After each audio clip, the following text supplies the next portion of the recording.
안녕하세요. 오늘 말씀드릴 기업은 이 시대의 가장 핫한 기업 중 하나인 팔란티어에 대한 내용입니다. 팔란티어는 AI 소프트웨어를 통해 비즈니스를 하는 기업으로 미국을 대표하는 혁신 기업이죠. 이런 혁신 기업은 세상을 바꿔나가면서 접해보지 못한 개념들과 제품을 선보이면서 성장하기 때문에 당시에는 이해하기도 어렵고 성장하는 내내 부정적인 시각도 많이 존재하는 편입니다. 실제로도 불확실한 면들이 많이 보이기도 하고요.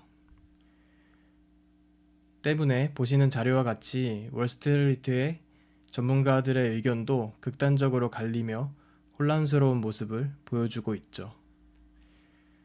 이런 불확실하지만 매력적인 기업을 투자 대상으로 관심이 있다면 내용을 최대한 이해하고 본인만의 인사이트를 최대한 발휘해야 혼란스러움을 줄일 수 있을 것입니다.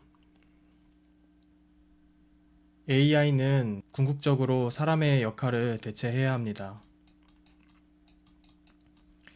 그러나 이렇게까지 되기 위해서는 많은 시간이 걸릴 것입니다.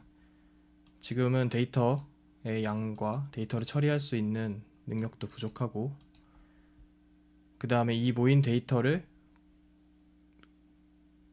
돌릴 수 있는 하드웨어적인 기술력도 부족한 상태입니다.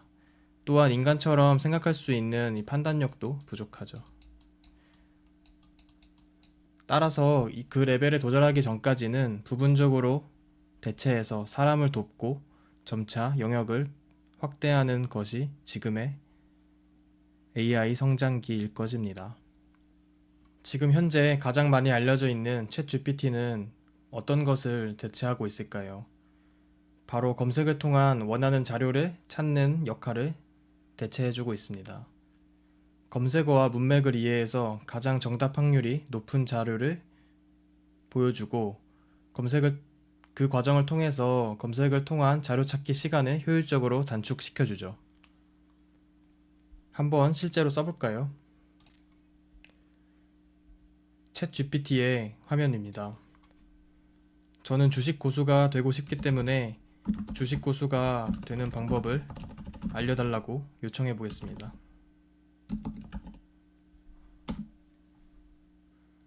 답변이 나왔는데 굉장히 러프한, 누구나 할 수 있는 이야기들을 많이 하고 있죠. 그런데 궁금한 점이 있습니다. 챗 GPT는 주식 고수가 뭔지 알고 있을까요?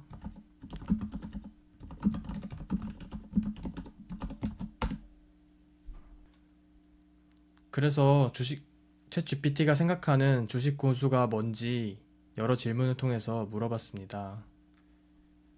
여기서 굉장히 중요한 점이 나오는데요.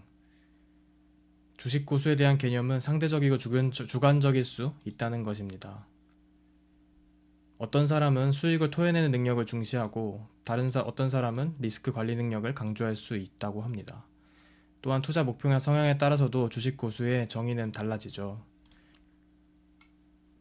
이렇게 주식 고수에 대한 개념이 다르다면은 그 사람마다 이 고수로 가는 방향은 전부 다를 것입니다. 따라서 주식 고수로 가는 이 디테일한 방법을 소개해 줄 수는 없고, 이렇게 챗GPT가 지금 말해주듯이 큰 범위에서 두루뭉술한 방법만 얘기해 줄 수가 있겠죠. 따라서 개인의 경우 개인적인 목표와 성향을 파악하기에는 그 경우의 수가 너무나도 많고 그걸 처리하기 위한 한계도 명확히 존재하는 상황입니다. 그러나 국가나 기업은 개인과는 상황이 다르죠. 명확한 기준이나 목표를 각 주체가 가지고 있고 필요한 데이터들도 그들이 가지고 있거나 수집이 가능한 상황입니다. 팔란티어는 이러한 점을 이해하고 처음부터 B2G와 B2B 사업의 방향성을 설정해서 나아가고 있으며 명확한 문제 해결을 회사의 핵심 과제로 인식하고 있습니다.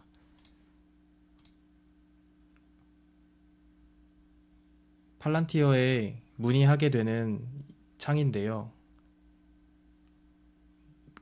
위에는 그냥 기존의 다른 사이트처럼 고객에 대한 정보를 수집하는 이제 칸들이 있는데 흥미로운 점들이 있습니다. 여기서 이 제목부터 이쪽에 있는 빈칸이 보이시죠?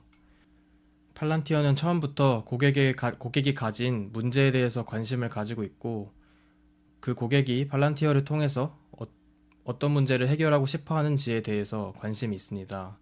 그래서 여기 빈칸에 보면은 최대한 자세하게 지금 가지고 있는 문제를 입력해 주길 원하고 있죠. 이러한 것은 모든 데이터를 그냥 연결해 넣고 그때부터 목적을 찾아서 성과를 내려는 방식과는 커다란 차이가 있을 것입니다. 목적을 처음부터 정의하고 그것을 위한 데이터를 수집, 연결하여 목적 달성에 포커싱을 하는 것이기 때문이죠. 이러한 방식의 차이는 보시는 사례와 같이 어마어마한 결과의 차이를 불러오게 된다고 생각합니다. 결과의 차이는 신뢰도의 차이로 이어지죠. 그 전에 해봤던 경험과 성공 실적을 가지고 있기 때문입니다. 신뢰도가 높아지면 업계에서 영향력은 자동적으로 커질 것이고, 비교적 높은 비용이어도 흔쾌히 팔란티어의 소프트웨어를 도입할 결정을 내릴 수 있을 것입니다.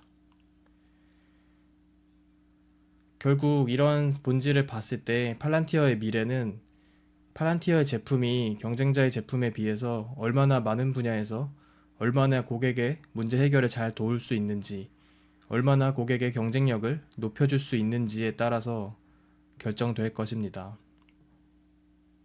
지금 나오고 있는 부정적인 의견들도 다 팔란티어의 소프트웨어가 그만큼 대단하냐에 대한 의구심에서 나온 것들이죠. 결론적으로 현재까지 나온 성과와 지속적인 신규 계약 체결, 미국 정부의 끊임없는 믿음으로 봤을 때 저는 장기적으로 팔란티어는 어마어마한 영향력을 발휘할 수 있을 것이라고 생각을 합니다.